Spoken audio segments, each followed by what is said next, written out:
Good afternoon, everyone. Good afternoon, ma'am. Yeah. Uh, what we have seen in our previous session, that was all about file modes, right? How we can open our file in different modes, APP mode, ATE mode, no create, in, out, many of the modes, right? Then we have seen file pointers. How the file pointers are useful because we are reading and writing into the file. So while we are reading and writing, it may happen that we want to write at the particular place, right? So we have to know what is the position right now for my file pointer, right? Whether it's a reading pointer or we can say it is a writing pointer.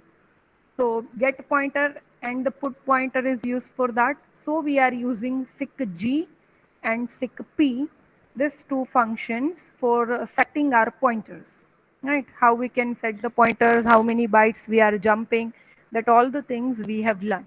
And if you want to know the current position of your pointer, so at that time you can use tell G and tell P as your functions.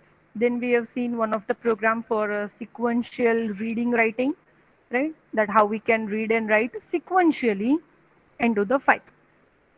And now today we'll going to see how we can write as a in a binary file, right? And how we can write a whole object as a bundle, you can say, right?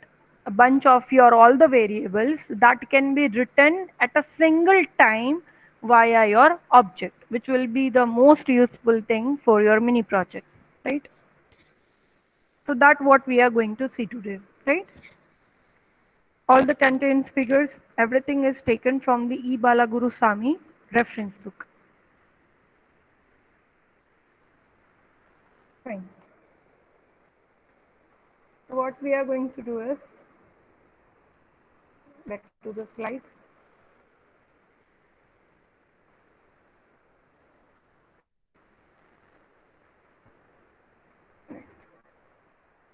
So previously we have seen this. We've seen this simple example, right? Enter the string. We'll open one file into the reading mode, right? Then I'll write into the file, okay? Then I'll show you what content is there inside the file while you are reading. So that thing will be there on your screen, right? And here why we have used file.seekg0, because your file pointer is already moved, right? So if you want to read the file, your file pointer is right now at end of the file. So you have to move that pointer again to the 0th byte at the starting of your file. So you'll simply move that pointer like this, a single line, file.seekg0, and then you are reading the file. This is what we have seen. Now, binary files. If you want to store your content, I mean, what language computer understand? We all know this thing, right? It's a binary. So your internally your programs and everything is stored, right, in your internal memory. That is nothing but in a binary format, because computer don't understand anything English kind of statements. So if you want to store your data as a binary data, so that any other people cannot read your data directly. So say suppose, if I'll give you this example, here are your programs, right? And here we have created this file, capital, then country, many files we have created previously, right? So if any of the user will open this file, right, they can see this content directly. They can modify this content directly because it's just a English kind of statement. If I'll say that what is the capital of United Kingdom, and I'll simply manipulate this thing as a New Delhi, what will happen, right? So such kind of manipulation is possible User can read your file. Everything is in a readable form, right? So what we want to do is, I just want to write everything into my file in the binary mode. So what will happen, whenever the file will be opened, it will just show you a Chinese kind of symbols, right? Nothing else. So you cannot even write anything over here. I mean, you are not able to manipulate this file. If you want to read this, you should have the application and the program for this file to open and fetch the data. Then and only then we can read this. So even if we want to manipulate the data, we cannot directly simply manipulate over here, right? By adding some of the details or what. I have to edit this via application only, via my program only, fine? That is why this is the safest one, safest mode, right? And that is why most of the time you are using such kind of modes only to write and read. I hope you are clear with this thing first. Then we'll learn via what functions we can do this thing, okay? So via this write and read function, you can write into a binary form, fine. Via this put see and get, sorry, put and get, fine, and see you were writing inside as a character or something like that, right? Via this put and get function, you are reading and writing a single character from your file, right? But if you want to read and write the data from the binary file, you have to read the functions write and read. So these functions can handle the data in the binary form. This means that the values are stored into the disk file in the same format as they are stored into the internal memory, right? Same way in a binary form. So how an integer value 2594 that is stored in binary, and it will be stored as a character format, how it is in the system. So as it will take 2 bytes to store its value into the binary form, right? But the 4 digits it will take for storing it into the character form. So it is always good idea to use the binary form to store your data, right? Though this thing again will vary, right? If our book is saying that integer is taking only 2 bytes, but it depends again on your compiler, right? Here into the chord blocks, it is taking 4 bytes again, right? But this is what they are explaining, fine. If I'm having a 10 to 15 character values, right? If it will store into the character mode, I'll exactly take 15 characters to store that value, right? So here in 4 bytes, they will be, or with hardly max in the 8 bytes as a long one, they can store this thing, right? So the binary format is more accurate for storing the numbers, right? More accurate. And for the strings and all, if you want to use that thing, you can generally take, that our previous method via this get input and all, right? So what we are doing over here in file.read, then again the type casting, you can see this character pointer is nothing but the type casting. Then the ampersand sign, then your variable name, V for variable name, then size of V. This is very similar to your malloc or something, if you remember. Right? Here we used to do the typecasting for your pointers, and then you are writing size of this. It is very similar to that. This is for read, this is for write. Only your object will get changed, otherwise the syntax will remain same. Function is read for reading, function is write for writing. So this functions take 2 arguments. The first is address of your variable v, and the second is length of that variable is into the byte. Address of variable must be cast to the type character pointer that is fixed, right? To the pointer to the character type.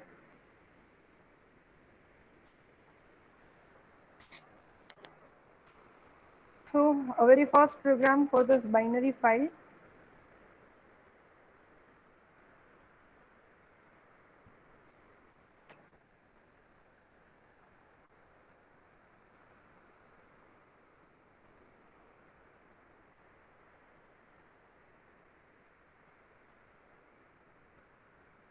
Fine. What I'm doing over here is I just want to write this thing, I mean this data 175, 153, 167 and so on, right? These numbers I directly wants to write at a time, right, as a bundle of whole thing, right, into a binary format. So first what I'll do is I want to write something into the file, right? This is what the data is I'm having. The same thing you can even take the data from user, that is up to you. Now what you want to do is you want to write this data into the file. So for that you have to open your file into the writing mode, and for that you have to take the object, you have to create the object of OFStream. So OFStream out file, that is the object name. You can take over here any of the short name, even OF, something like this. Then also it is fine, right? I have given some meaningful name, out file. So out file dot open, and my file name is binary. This binary is not the mode, huh? This is my file name. I can even give over here ABC if you wish. Right? Any file name. But I just want to show you that whatsoever the content is written, that is in the binary form. That is why I have given the file name as binary. Then what you want to write? You want to write this all contains at a time, right? All this 4 data inside the file. So simple one line out file dot write character pointer ampersand, and what is your variable name? Height. So you will write over here height and size of height. So that's it. Out file dot close. You have written your data into the file by just using this single line. Fine. Then I'm clearing this array from the memory, right? I'm simply clearing this thing that I don't have any data now inside this array. And now I'll start to read again into the same variable height. Okay. Getting the thing, first what I did is I've created one variable, I mean the array variable height. So height of 0 would be having some data, height of 1 would be having some data, and so on, right? So once I have written everything, what I'll do, I'll simply make it as a 0. I'll simply make it clear, right? So whatsoever the next data I'll read, it will be there into my blank array. This is what I'm doing via this code. Fine. So you won't feel that, okay, this thing was already written and the same thing we are reading again back. Or else you can take another array, that is up to you. Now I have written into the file. Now how I can read it? I have to read over here only in application only. So ifstream in file, I'll create one object of ifstream. I'll open the file named as a binary. I'll read the data. See, reading and writing, both the syntax are the similar one. Okay, both the syntax are similar. So here, this character pointer and height, size of height. And here you have read your data. Now, how would I know that you have read your data into this height? So you have to show me that thing onto the monitor, then and only then we will get to know that. So for that, for showing on monitor, I have written this loop. Otherwise, data is already there now into this height variable. So what we are doing is we'll simply take one loop, I is equals to 0, I less than 4, I plus plus. Because 4 data I am having, so less than 4. Or you can even put over here EOF wala, same thing, right? But I know here what data is there inside my file. So I'm specifying this. Now cout.setf, because I want formatted output, right? So I'm just simply setting that show points, right? So it will show me the trailing zeros and all. Then notation I want as a fixed one, right? So float field is required for this. I have set it the width for my field, set W of 10, set precision I want only the two decimal points after this dot. So that I've written, and finally I'll print the value. Ultimately what I'm doing is only cout height of I. That's it. All the other things I've written for the formatting purpose. Right? Otherwise simply write cout height of I. That's it. Getting this thing? So after showing this thing on monitor, we'll simply close the file. So the program is over. So I'll run this program.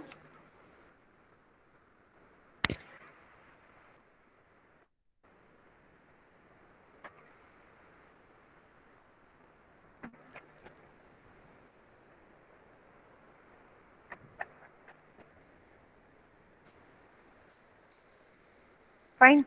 So this is in the formatted way because I have set the value 10 for the field width, right? So this is first, second, third, fourth, fifth, sixth, seventh, 8, 9, and 10. Right? Same way for the others. Only I want two decimal points and so on. So for that purpose only I have used this. Right? So you can imagine what was there inside my file and what I am reading.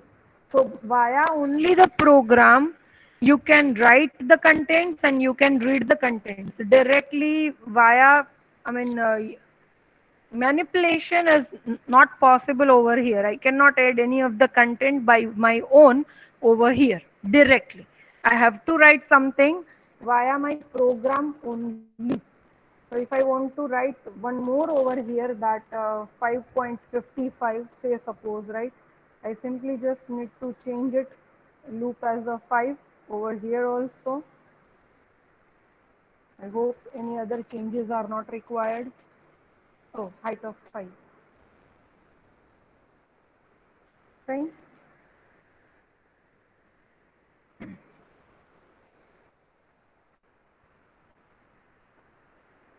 Right? So this is how I can add the content by application only, but I cannot directly write over here inside the file. Then I hope this thing is clear to you guys.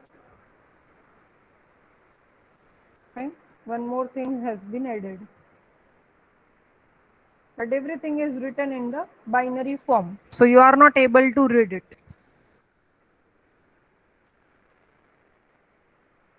I hope this thing is clear. Yes or no?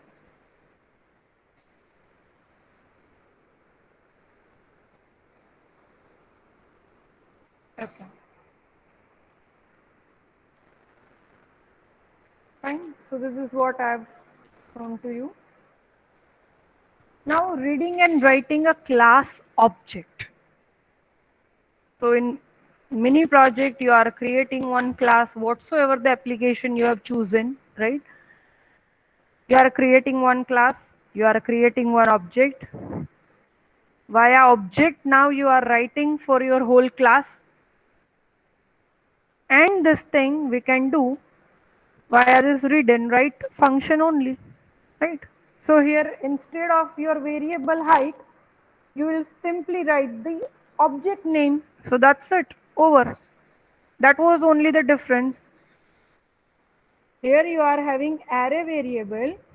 You can replace this array variable with your object name. So that is you are writing the object.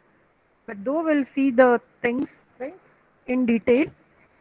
Binary input and output functions, read and write, are designed to do exactly the same job. They handle the entire structure of a object as a single unit. So you can imagine over here, say suppose there is one class A, right? over here I'll be having 5 different variables like integer a comma b, float x and y, character c, something like this. So here are the 5 variables. If you are using the typical method, right, to write inside a file, do you remember that very first program, how we are writing the data inside the file for item number and item name, right? So you are simply creating object of OF stream, right? You are creating object, you are opening the file, say suppose ABC or item. I'll give the same name so you can understand this thing. After that, what I'll do, OF, then I'll write into the file variable name A. Same way you can write for B. This is what the typical way you have used to write inside your file. Then you have used another way via function. If you remember, put C, you are putting a single character, right? So this is what you are put, sorry, okay? Put and then ch, whatsoever the character you want to write. So put is the function, that get is the function to read the data. This is what you have done. After that, you have learned that read and write functions are there, via what you can read and write the data. Okay.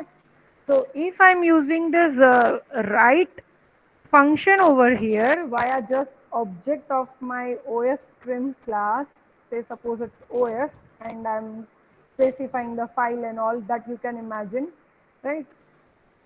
Then I can create the object of the class. So say suppose I have given object 1, that is my object name.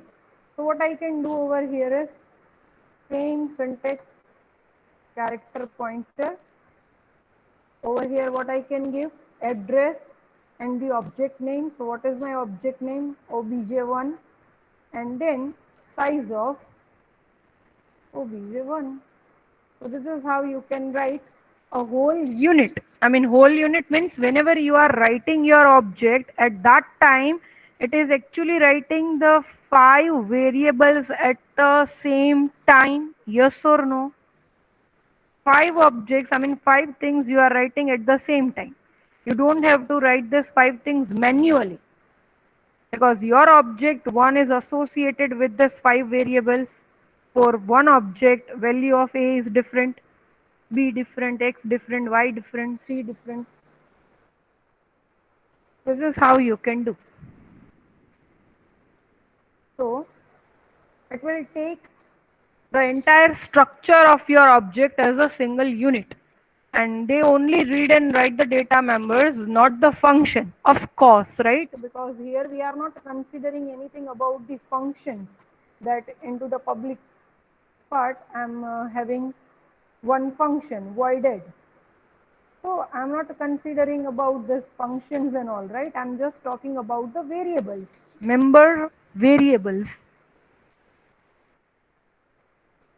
So length of the object is obtained by using the size of operator. This length will represent the sum of length of all your data members of the object. Can anyone tell me what would be the length of object 1 over here? Anyone?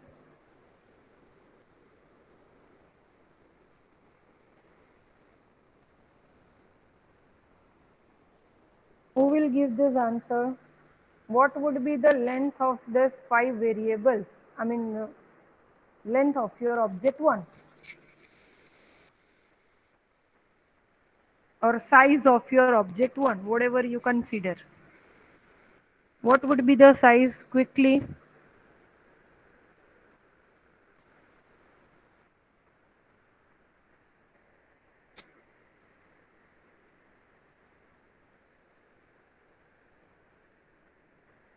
Anyone?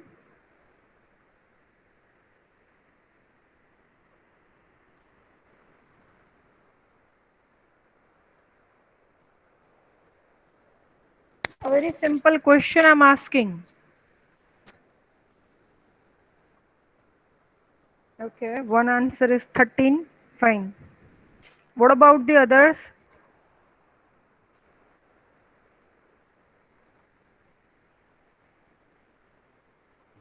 Ma'am code लिखा है ना.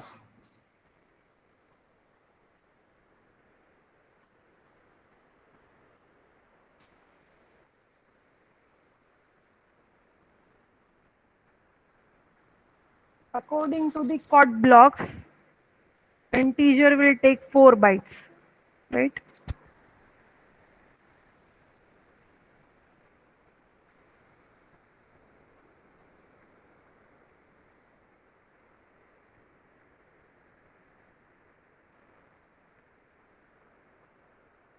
I hope your maths is good, right? It's just a simple addition, and except 1 or 2 persons, everyone is sleeping.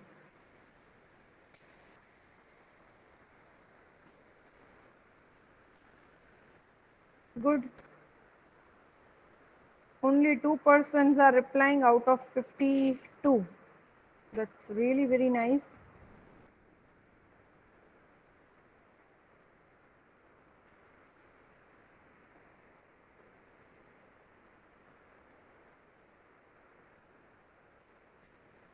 Fine. One person has written 13, means everybody will write 13, 13, 13, 13, 13.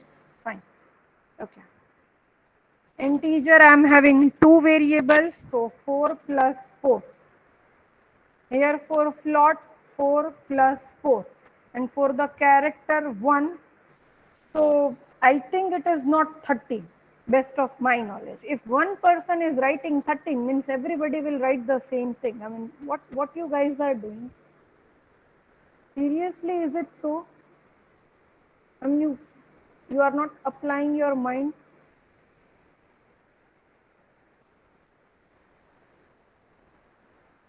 Five variables are there, can't you see? I have given you the hint according to the code blocks. For one variable, integer is taking 4 bytes. Then also, still it is 13. Someone can write the correct answer still, if you can. I mean, otherwise you have to start with the very first, I think, first or second standard, right? Because you are not able to calculate even, I mean, still 13. Wow, that's really so great. I mean, they are not even listening me. Huh? They are just, they've just seen the chat that everyone is writing 13. I also have to write 13. Parth, Nikhil, Anurag, Dhruvil. Fine. So, I mean, how you will implement a mini project, that I seriously don't know. Right? So the object will represent your all the data members and its size, right? So that would be a size of that particular object. This length will represent sum of the length of all your data members of the object. And here is one example for reading and writing via your class object, right? That we'll see.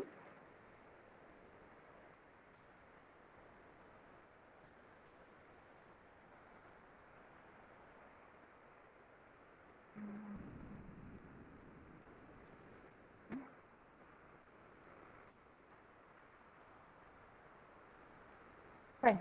So here what I've done is I've taken one class as an inventory. Over here character name of 10, integer code, and float post. This is a very similar to your class item, which was a very first program where you are writing something into the file.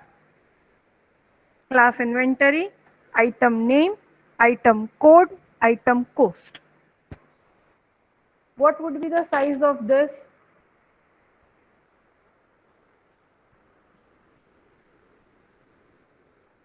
What would be the size? Still 13? Ayush? Jagani?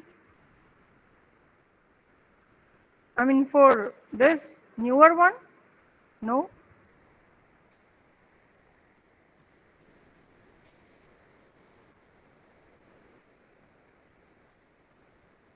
What would be the object size over here quickly?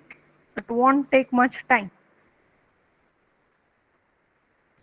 Wow, that's seriously great. Fine, Mukund. Okay. Then I'll be having two functions, read data, write data. Okay. Here, read data function, that is from the class inventory, right?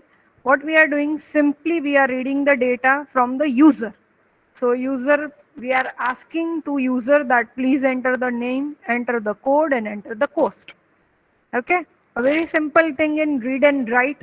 For the write data, what it will do, it will show you on the screen that what is the name, code, and cost, right? Where I'll call this function, where I'll use this, that will be there. Okay, so here I have created one class, inventory, three variables, two functions. Okay, now directly move on to the integer main. I'm creating three objects of my class inventory, and the object name is item. Either what I can do is I can take three different objects like I1, I2, I3, but this is not the correct way when you are working with mini project or something else. Otherwise you have to write the code manually for this. So you don't want to do that. So what you will do is you will simply create the array of object. So you have taken item of 3, so you are having 3 different objects. Okay.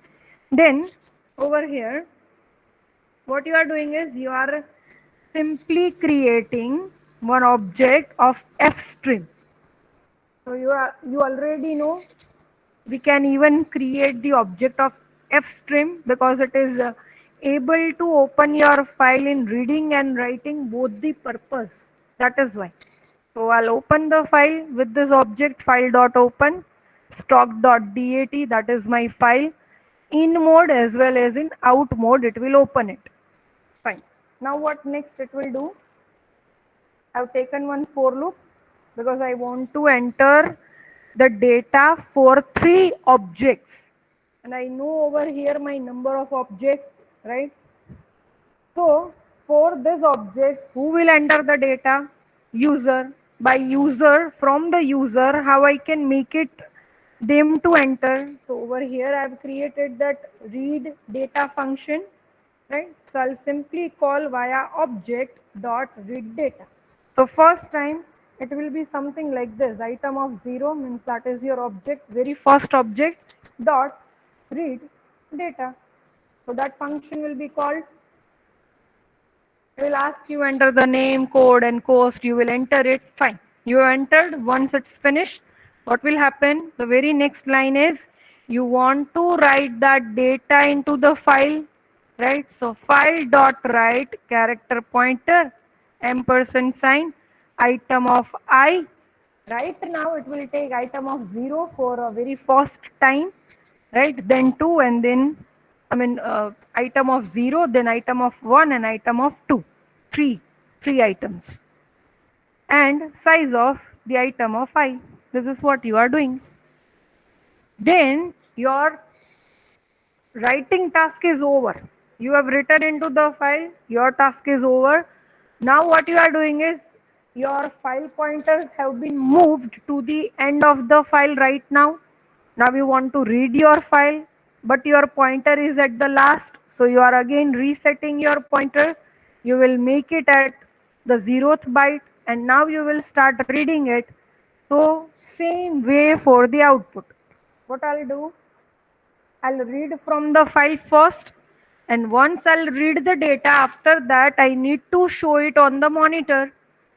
So file.read character pointer ampersand item of I, size of item of I, and now item of I dot write data.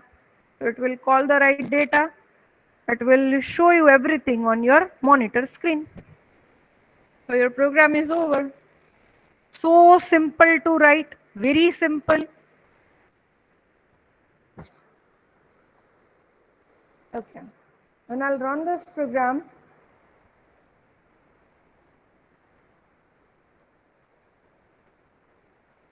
enter the name of 3 items, right? So first item, for that enter the name ABC, code is 1, price is 10. For the another item, that is PQR, code is 2, cost is 20. For XYZ, third item, code is 3, rupees 30. This is what my output. Getting this thing, so this thing will be written over there inside my file. So I just need to check my stock.date file.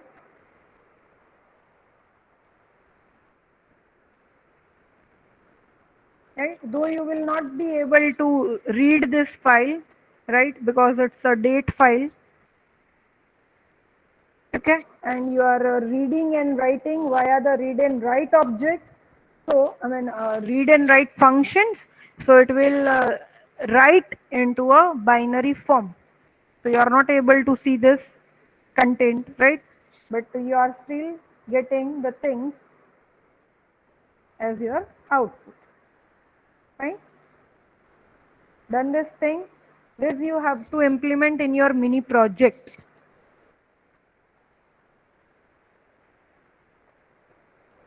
Any doubt in this? Then the next is updating a file random access. What you can do over here.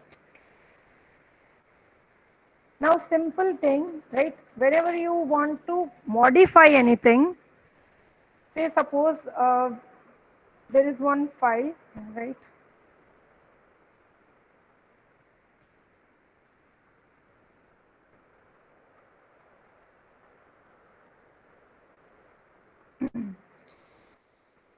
There is one file. I have inserted some contact details, right?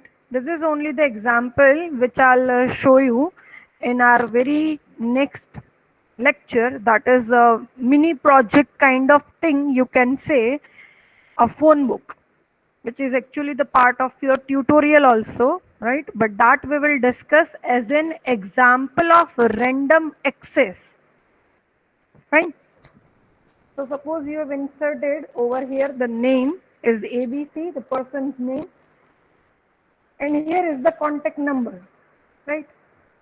Another person, contact number, right? This is what you are having.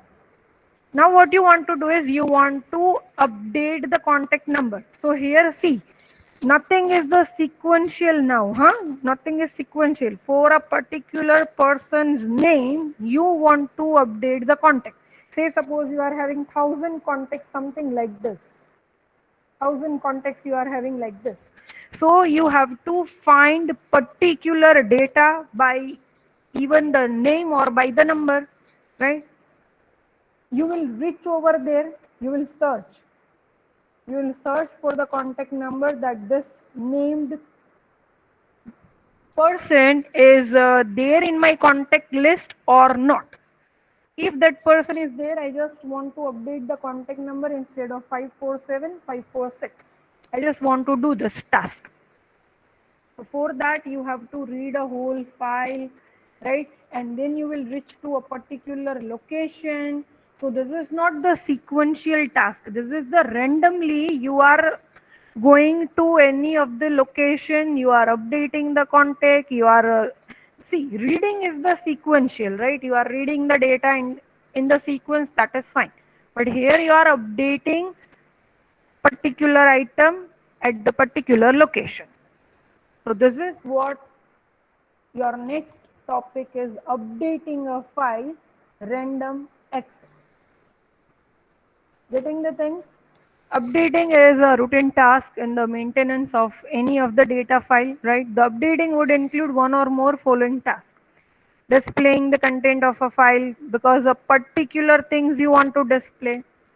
So again, that is not the sequential one. Modifying the existing item, adding a new item, deleting the existing item, such kind of things you want to do in your mini project, then you have to use this random access file, right? I'll show you the example in very next lecture, right? So just today we'll finish the theory. Okay.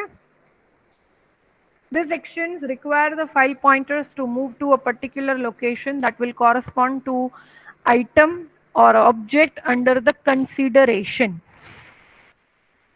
Example, phone book addition, modification, deletion, search for a particular thing, displaying a particular contact only, right? So that is random access. Now how you are doing this thing?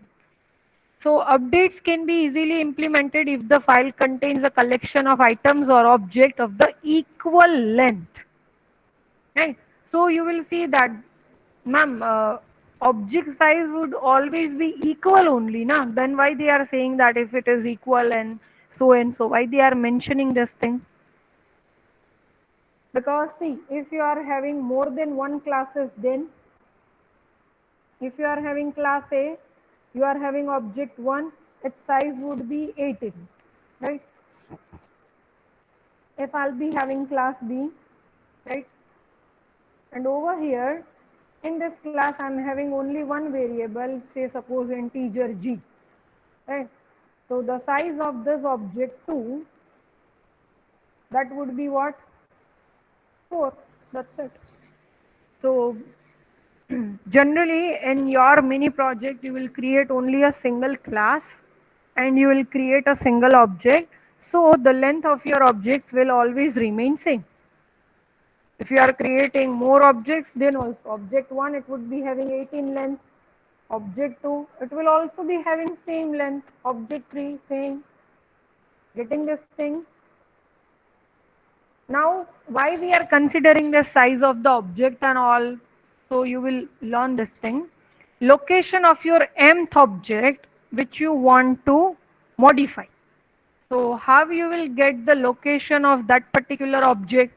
So what you will do, you are having your number of objects, right? That which number object you want, that you have to multiply with the object length. Simple. So you will get the integer location, yes or no?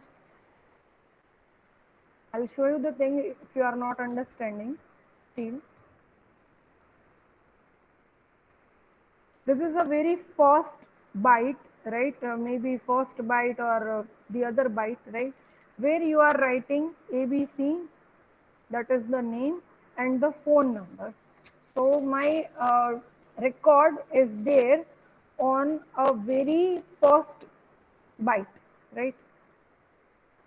Or you can even understand, I'll give you the appropriate example only. Say suppose you are having all the character details, right?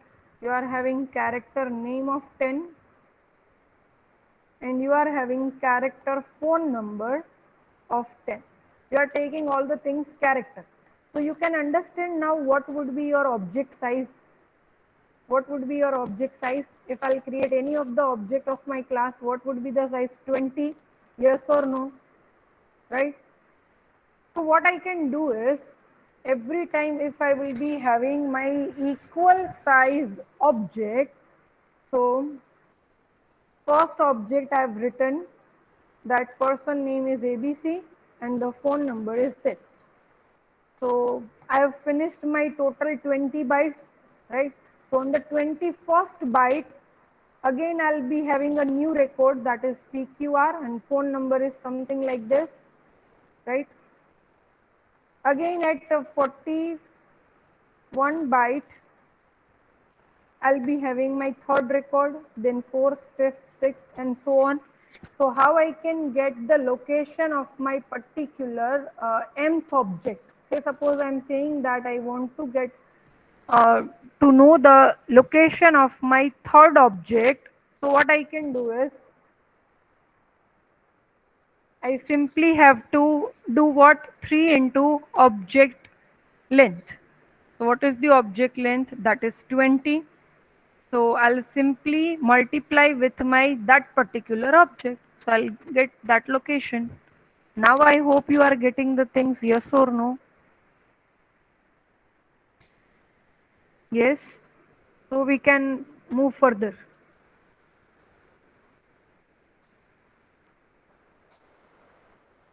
Fine. Okay. So location give us the byte number of the first byte of your mth object. Then seqg or seqp that can be used to set the file pointer to reach to that particular byte. So first we will find the location and then we will apply over here seqg, and over here in bracket we will pass location. So at that particular location my pointer will reach, and then I can update or modify the contact number. Now find the total number of objects in a file. How you can do this thing, total number of objects in a file? Can anyone have any idea? How you can find total number of objects in your file? Fine. So what you can do is, first is your file size. How you will get the file size? I already said this thing in the previous session. Huh? So that particular file size divide by your object length. So you will get total number of objects. How you can get the file size? Again, I have to tell you the same thing, right? That how many bytes I have written whenever I'll be there at EOF, end of the file, right? And when I'll ask that, what is the tel p, right? So it will give me the location, I mean that number of byte over where it is right now. So say suppose my file size, I am at the last byte right now, that is 102. Say suppose I am over here, right? And this is your 102th byte. Okay. So I can get to know that, okay, my file size is 102 bytes, yes or no, right? And over here, now you can say that the file size divided by what is your object size, say suppose that is 80, right? So this many number of objects you have written in your file. Getting this thing? So file size can be obtained using tel-g or tel-p when file pointer is located at the end of the file. This is what I have explained. Then the last topic is error handling.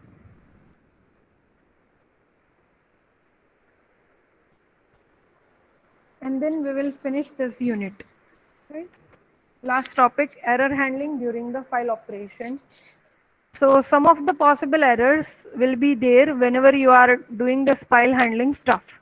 First is attempting to open a non-existent file in the reading mode.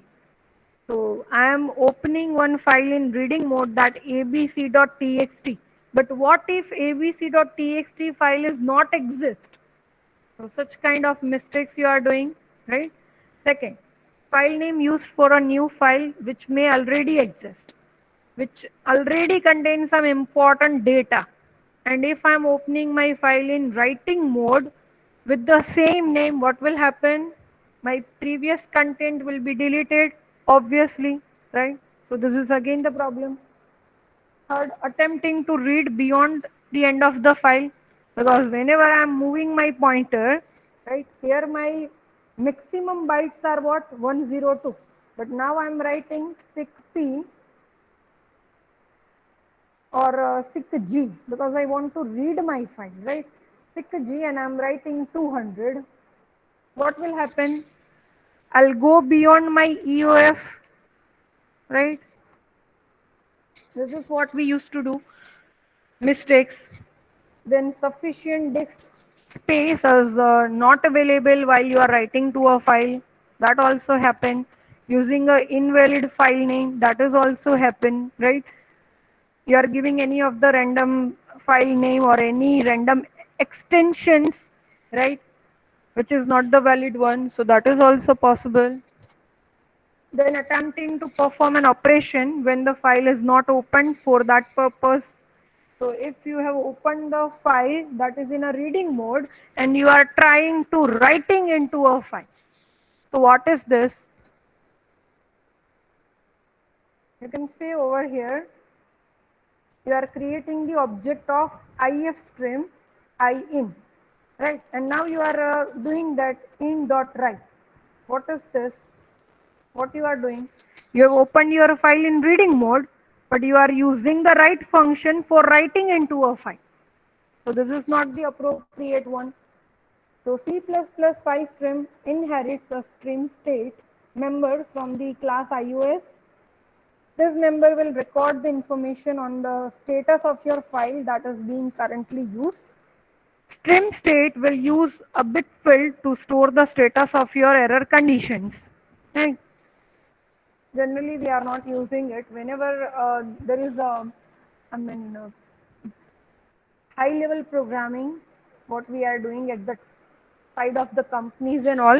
At that time, such kind of functions even we are using. Right? Because every time we are not going to check that whether this details has been entered or not. Say suppose I am creating one kind of the application which will be having records in my file around 5,000 records. Now any one of the record with any of the conditions, somehow it is not written into my file, how would I get to know this thing? Right? Each and every time I'll not check my file, and even if I'll check my file is written into the binary form. How I'll get to know that this particular record is entered or not? So for that time, they can use such kind of function. Before reading the file, before writing into the file, after that they are checking into the file. EOF, that what we all using, right? Return the true value means non-zero value if EOF is encountered, otherwise it will always return 0. That we have not reached yet to EOF. Then say it will return true whenever your input and output operation has failed. So whenever the operation is failed, this function will be encountered and they will return you the true. So you will get to know that okay, my input output operation is not worked well, right? So I simply get to know that some mistakes are there. Then the same way bad function is there, return true if any invalid operation is attempted or any unrecoverable errors has been occurred. At that time it will return you true. However, it is false. It may possible to recover from any other error reports, or we can still continue the operation or something like that. Right? Good is reverse to that bad. Returns true if no errors has occurred. So after once I'll finish my reading writing, I'll check that file.good. If it is true, it means that all is well with the stream file and we can proceed to perform the IO operations. When it will return false, no further operations can be carried out. Right? So for that particular purpose, we are using these functions. Right? So I hope there is no doubt in this error handling. And this was the last topic of your file handling. Here we have almost finished our theory and everything. Only one mini project kind of program I'll show you in your next lecture on Monday, right? Which is related to your phone book. Fine.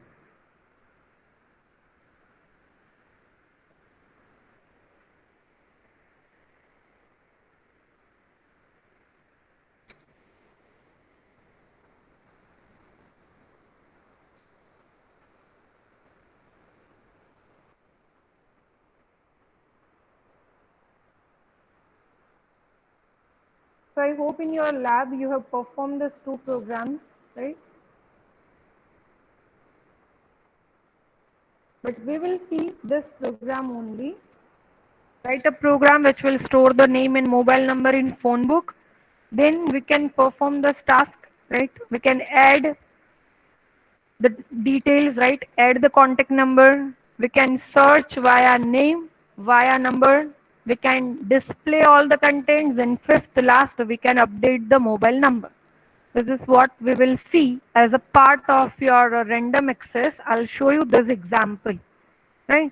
Which will be helpful for you guys for your mini project. So please attend the session, next session, and mentally also be over there, right? Fine. So that's all from my side. You can please write down your numbers into the chat. First IT people, then computer, then D2Ds.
I hope you have written your number. Please, if you have written, just leave the meet so I can get to know when I need to stop.